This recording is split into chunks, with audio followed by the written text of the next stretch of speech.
AIR, Air Injector Reactor. It's GM's name for the exhaust emission control system that will be on all 1966 GM cars and light-duty trucks sold in the state of California. The AIR system, installed here on an inline six, will be used by GM to meet California's rigid standards for exhaust emission levels. This system was chosen for 3 reasons. 1, it does not sacrifice overall engine performance.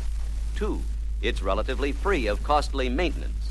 And 3, the most important of all, it's the most effective method of reducing the exhaust emissions that contribute to the formation of smog. In addition to most passenger cars, California law requires that all trucks with GVW ratings up to 6,000 pounds must have an exhaust emission control system. At GMC, this means all models in the 1000 series, pickups, Suburbans, handy vans and buses, and package delivery vans with either inline or V6 engines. All GMC vehicles will use the same AIR system with minor variations to adapt it to the different engines. Air is a natural name for the system since it functions by pumping fresh air drawn from the air cleaner through a system of hoses to the exhaust manifold. This regulated flow of air at relatively low pressure is directed through stainless steel tubes in the exhaust manifold to a point near the underside of each exhaust valve. The fresh air mixes with the exhaust gases coming out of the combustion chamber and promotes further burning of hydrocarbons and the oxidation of carbon monoxide in the exhaust manifold. The air pump mounted at the front of the engine is the main component of the system. The belt drive setup varies according to the engine and the other belt-driven accessories that may be installed. The pump is lubricated for life and requires no special maintenance. If at any time the pump does require repair, components are available through regular parts channels. To see if the pump is operating and pumping air, simply disconnect an air hose and feel for the presence of an airflow. The entire system can be leak-checked the same way, by feeling for air escaping around hose clamps or fittings, or by daubing soapy water on connections and looking for air bubbles. When pump noise is thought to be excessive, the first thing to look for is a loose drive belt. But keep in mind that in normal operation, the pump is not completely noiseless. The normal pump sound rises in pitch as engine speed increases.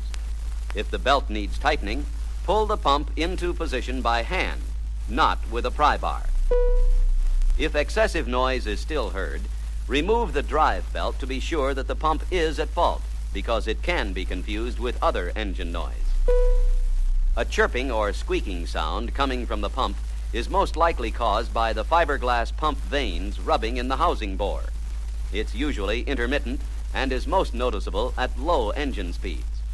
Normally, this sound will disappear after the vanes have had additional break-in time.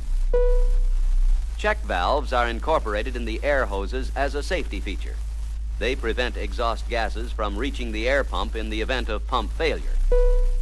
The other valve in the system is this anti-backfire bleed valve. It only comes into play during vehicle deceleration, a time when the exhaust would normally be fuel-rich and air injection could cause backfiring problems. During acceleration and at constant road speeds, the bleed valve is closed. But when the vehicle decelerates, the sudden rise in manifold vacuum opens the valve. This allows pressure from the air injection system to bleed off into the intake manifold. With the bleed valve open, the air that's normally injected behind the exhaust valves is diverted into the intake manifold. This immediately lowers manifold vacuum and leans out the air-fuel mixture headed for the combustion chamber. The overall result is cleaner exhaust during deceleration without violent backfiring. Leaner fuel metering in the carburetor is also included as part of the AIR package, along with a modified distributor with a retarded spark at idle. It's used on all trucks equipped with manual transmission. This item is important. Be sure you've got the factory specifications when timing an engine equipped with AIR. Certain engines require retarded ignition timing in order to get maximum efficiency from the air injection system. Also, Idle RPM is higher on all engines equipped with AIR. For inline engines with manual transmission, it's 700. Inline automatics and all V6s should idle at 600 RPM. Timing and idle speed adjustment are the only variations in the recommended annual tune-up procedure.